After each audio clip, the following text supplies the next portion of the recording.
So that's why I'm always really excited about the interactive part and about the different experience that we get to share. And Caroleen's resume is pretty impressive, and not just on piano, but also on violin. And so I really wanted to take the chance to ask her some questions. And so I'm really grateful that you're here. So I'm going to keep my part short, because fortunately for this setting, I didn't find too much information. I was curious about the benefits of playing and learning with others. I was pretty sure that there are studies about, if we have a teenage student, if we encourage them to do duet playing, they're going to be much better pianists, musicians, and they're going to stay involved with music. And I didn't really find any studies. And that was the first time that I looked into it, so that may be my fault. But what I did find was a lot of studies about elementary age children and the effect of making music together and whatnot. So I have one slide that addresses that a little bit, but otherwise, fortunately, I didn't have too many studies and numbers that I found. That's why I'm going to leave a lot of questions up to you. A lot of the evidence that I did find was anecdotal evidence, and I think that makes sense to us. Playing with others means we have better rhythm, heightened listening skills, the students are more motivated, preparation for job opportunities, like a lot of us actually don't play as solo pianists, but we play in choirs, we play for our students, for our Suzuki students in solo ensembles, for the local choir, whatnot. And collaboration is fun, it's always fun to play with others. So there's a lot of anecdotal evidence. I have the websites on here. Some of them have really nice blogs and other information. This is on the web page, on the Pedagogy web page. So if you want to follow along the slides, you can go to the web page and download it. So the question that I have, or the first two questions, how much duet playing do you do when teaching violin lessons compared with piano lessons, and how do you incorporate duet playing into your lessons, if you do? And one of the ideas about that was me observing some violin lessons where oftentimes I'm in Dr. Soon's office in our case, and both of them have the violin and they play together.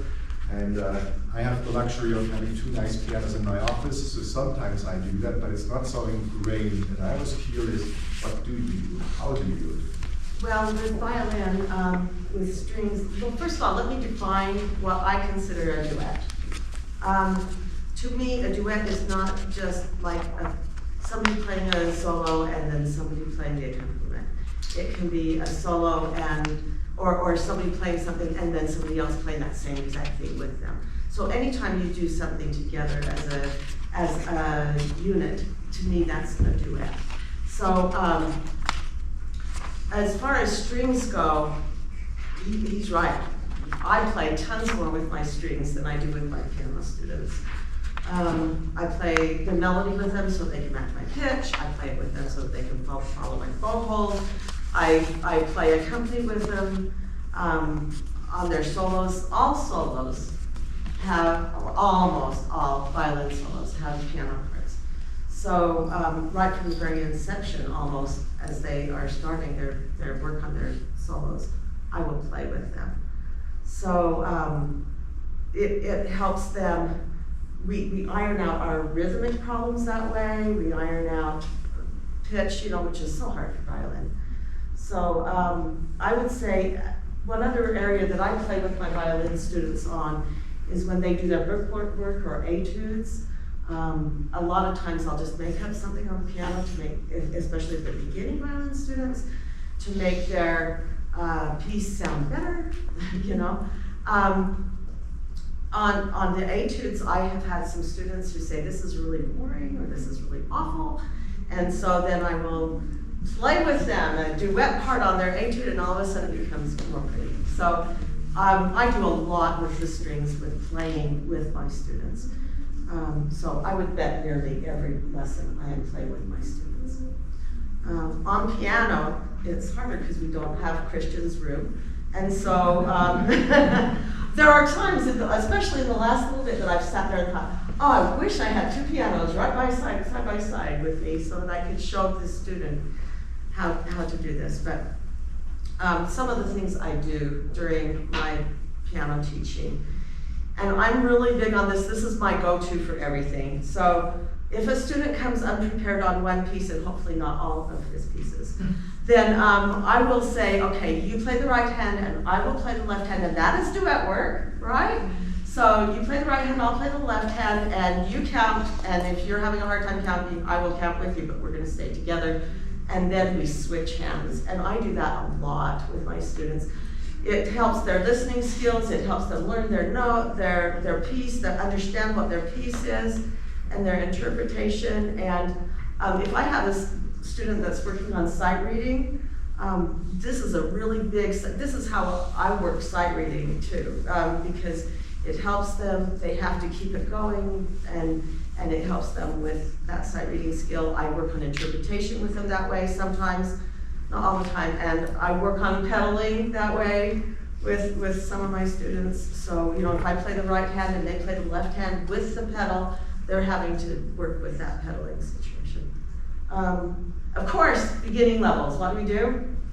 We play duets with them because it sounds a lot better. And all of a sudden it's music and it's fabulous and it's wonderful, so that's really good. My dad was really big on playing, especially I noticed it with my kids, not so much with me, probably because I didn't take as much from my dad as I did because he would teach me once a year or something like that. But he would be playing the melody with me as I would be playing so that I could hear the flow. And that's something that I do too. I assign a lot of vocal or pop or children's songs, and I play the melody up above, and I sing, which the students probably hate because I don't sing well. And then, or I'll even pull my violin out and play with my students as they play the piano on a duet part or on Atletico or whatever, you know, they want to do. So I do have something that I sort of like. It's been a progress thing, but on weeks that my students have like a day off of school, to make up for that lesson, I will rearrange all of their schedules to meet together for theory/studio class. And we go through, they perform during that class, and then we go through some theory things and play games and stuff like that. But sometimes I have given duets out to all, I group them by age, and sometimes I can get by level too.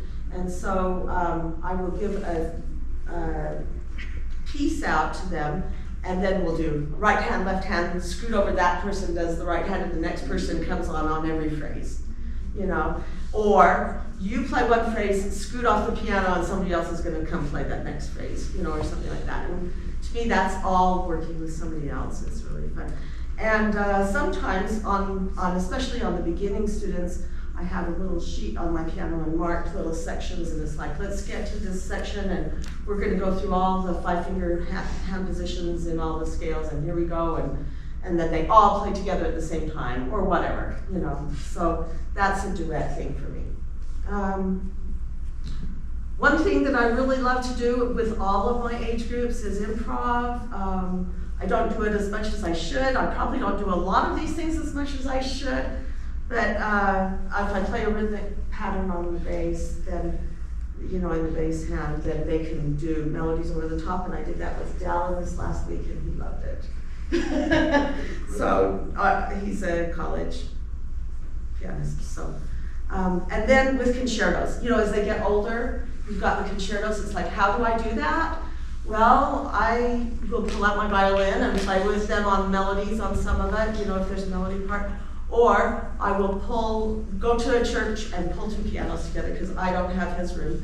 So those are some of the ideas that I had. I'm sure that there's more ideas that you guys do, but that's some of my ideas. Great. Just for context, Caroleen's dad actually was a longtime professor here at SUU and the department chair for a while too, and a pianist, and he's a composer, and so major influence in a couple of our students. Nancy took from him. He was awesome. She has to say that because I'm sure. No, it's the truth. What's his name? Hal Campbell. And the local orchestra has a competition in his honor, and we have a string quartet in his honor. So a lot of things that I think we oftentimes take as kind of granted, like what you do, it's like, well, of course I do that. For some of us, it's like, oh, that's interesting, I never thought about that. So anyway, that's what I find a lot of fun about those interactions. Also, another fun fact, you can see not on this slide, but on other slides, little fun pictures. Another perk of our position here, not only do I have two really beautiful pianos in my office, but they gave us access to Google's Gemini, so I just typed in some things, and Google AI came up with those pictures that you see. So sometimes it's interesting what Google thinks I want Google to draw, but that's kind of just a fun fact. On the last slide you saw some more just anecdotal things that we think, of course, that's what happens when you play with others. But on to the next question. What differences, or do you observe differences between students who play with others and those who just play on their own? And I assume pianists fit a little bit more on the just play on their own category. Absolutely. I thought, how long has it been since you asked me? 2 weeks? Is it 2 weeks or 3 weeks? I hope it was longer ago. Anyway, I really thought about this a lot, and as I look at my students, there's an emotional side that I see. You're probably right there with me. An emotional side I see, and a musical side that I see that is a little bit more advanced. On the emotional side, they learn to work with others. And I think that they gain empathy when somebody comes in and they can't play quite as well, then the other person slows down just a little bit to make sure that the other person, their partner, is following with them really well. So I think that there's a little bit more empathy. And then I think that you have to go to a lesson and you have to be prepared on that area, so it helps you organize for that time and have a definite, what's the word? You have to be prepared for a certain lesson, with that area. So musically, oh my goodness, there is so much more musical that they can get from that. I find that my pianists are more rhythmically and tempo, they have a better grasp on that. I think that they have better grasp on nerves and anxiety. They're able to perform a little bit better because they've had to perform with somebody else sitting right there. And if they are performing in a duet, then you have somebody to take the brunt. You made that mistake, not me, right? So I think it forms a more confident player. I think they're able to follow their partner or the soloist or a conductor, when they're able to play with other groups. I think they pay more attention to musical markings. And I think they're more musically mature. And I think my biggest thought on this was, I think they love playing more. I think they love passing on their knowledge of playing more when they're playing with somebody else. Great, here's a little bit more of anecdotal evidence. I think it's clear we heard some of those things. So this is a big one. And I think you answered it a little bit already, but how do you encourage your piano students especially to play with others? Are there things maybe outside of lessons, or how do you do that? Yeah. So almost right from the beginning, when my students learn to read, I teach them, if they have religious background at all and they're interested in this at all, I teach them children's pieces or hymns that they can play with their congregation, so that they can go and, for those who are LDS, that they can go and play Book of Mormon stories while their primary sings with them, or something like that. I really go with that a lot. I try all levels. I want them doing hymns with their congregation. I want them doing children's songs with their congregation. Right now, at this point, I have one student right now who accompanies their church choir, and I have 3 who play for state baptisms. One's Trevor's little sister, who plays for state baptisms all the time, and then I have a lot who play for the church congregations. But if I tell them, go and talk to the person over that, and you make sure that you can do this so that they can have a chance to play.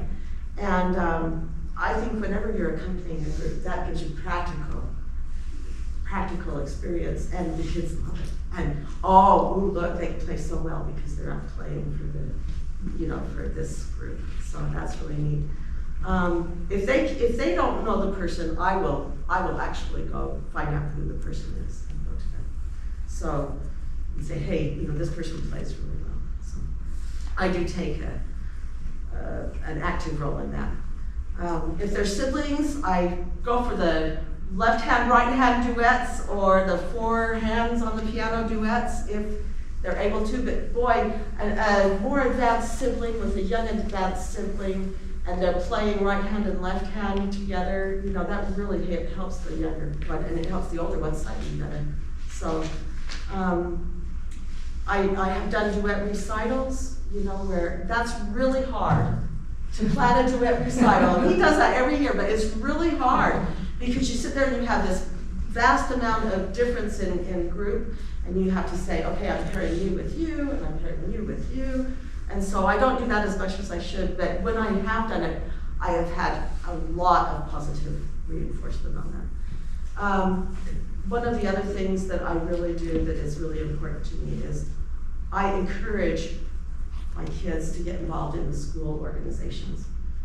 Because even if they're my piano student and they're playing in the orchestra or they're playing in the band, that's reinforcing rhythm, that's reinforcing note names and reading and group playing, and it's just amazing to do that. And so I just wanted to mention that my eldest son, I started teaching him violin. We weren't living anywhere near someplace that had an orchestra, and he was playing violin and piano.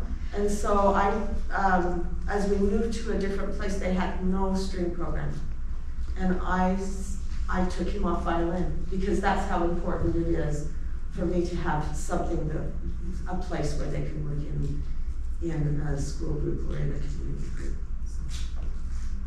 Great, thank you. Here's actually some real evidence. That's one of the articles that I came across that I thought kind of summarizes some studies, and there are citations on it.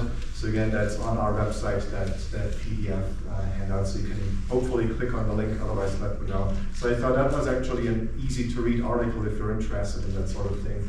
Again, the studies were mainly centered on younger children, but I think a lot of that is true. And you mentioned empathy earlier. There have been studies really done on that of younger children making music with others and how empathy changed for them. And at the top you can see when we make music with somebody, there are studies that show that we think of them more positively.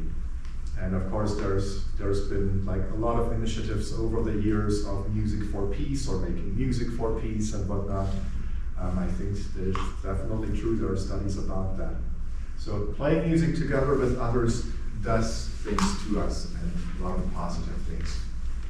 So anyway, if you're interested in that, I thought this article is an easy to read kind of introduction to it, and the citations quickly lead you to other studies.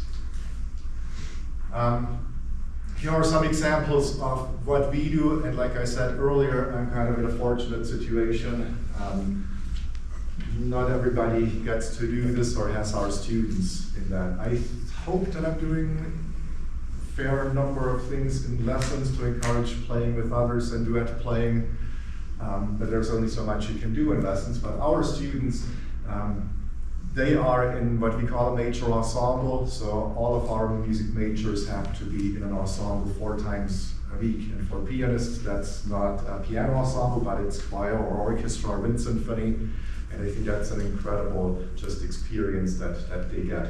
So just by the way we are set up, they get so many opportunities. I don't like to sing. Earlier I actually did sing along in public, just for you guys. I did sing along with those activities. But I like to play other instruments, so I'm right now scratching on the viola that's in my office, and my students have to accompany me with folk songs. That's part of our lessons. That's maybe something that I do a little bit differently. I think those are some activities that we all can do, whether we have two nice Steinway B pianos in our office, which I appreciate or not. So again, we are kind of in a unique situation.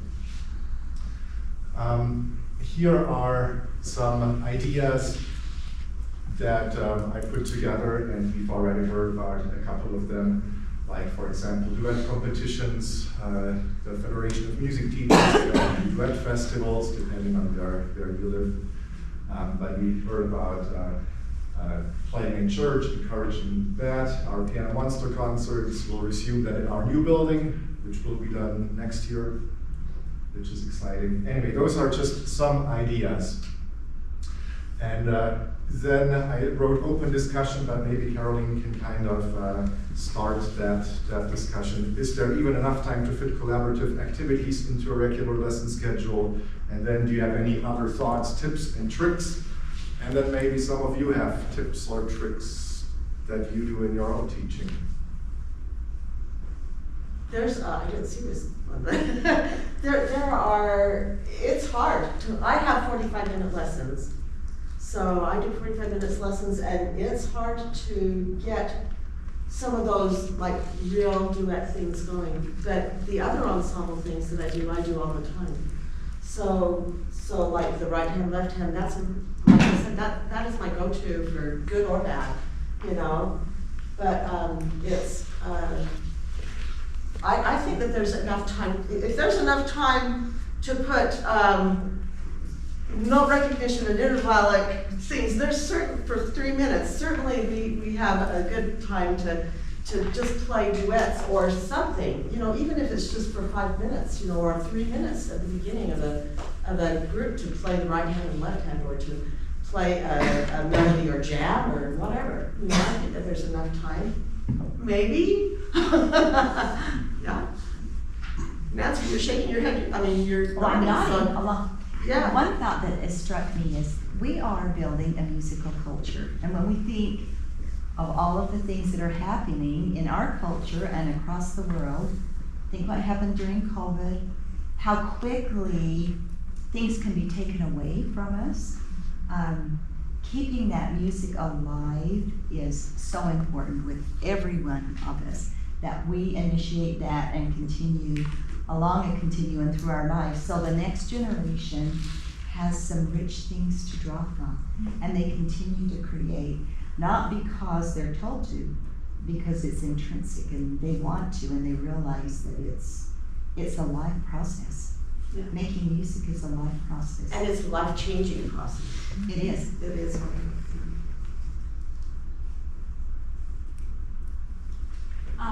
One of my fondest memories at graduate school was that I had to sign read with my teacher of the Schubert, you know, pieces, duet pieces, every lesson. And just like you said, even 5 minutes of that, but it just, you know, it makes it, like you said, it sounded so good. And then you practice your sight reading, you practice your music making with others, and the teacher was amazing, so that you just like, oh, I sounded so good. So those are such good things that is so worthwhile of that little few minutes. And the other thing that I did with my teenage students, you can actually put them together, pair them, if you find them the same level, and then they can come to each other's lesson. They are so willing to do that, and they will even find time to practice on their own if you give them the right repertoire that they loved. So totally worthwhile to do that. Yes, I agree. Or even put them together in a group, or Yeah. you know, say, oh, look, this other person's a really good person. Why don't you get together and, you know, they're a good pianist. I'm just wondering, I know I walked in late and I apologize if I'm asking something you already mentioned, but I'm wondering about the Monster concert because that has always, I had a student just ask me this week, when are we gonna do Monster concert again? So. Our new building is scheduled to be done. We're supposed to be moved in fall of '26. Okay. So hopefully that's when we come back. Just for some of you know, we used to do that every year. We would take 6 grand pianos from this building over to the Heritage Center, to our local big theater. We fortunately had our Steinway dealer who came down and did that for free. He also drove back up to Salt Lake in November. Usually we were done at midnight on Tuesday night, and then he drove up to Salt Lake and probably was in the store the next day. That just wasn't quite sustainable, and it would have been too expensive to have a company coming from Salt Lake or from Vegas. But fall '26 Okay, awesome. is the plan. Because I will say that every time I submit a student to Monster Concert, they come back a different musician, every time, without fail. And they come back more confident, and I just wanted you to know that it is appreciated so much. And, Oh, that's a funny bit for us too. And for those of you who don't know, with the Monster Concert, it's basically an orchestra for pianists. So we usually had 8 to 9 grand pianos on the stage, and we would have different age level kids playing together. I think the most that we had were 27 kids playing at the same time in some groups. Maybe Angie, maybe you remember, I think 27 was our record. And that's just an opportunity for us pianists to play together in a huge group. And for me, it's a great opportunity to have our students actually conducting and leading those student groups. And yes, we'll hopefully have it back. But I think we're really kind of out of time, but we'll be around, so please ask questions. I know this was kind of a short presentation, but thank you so much.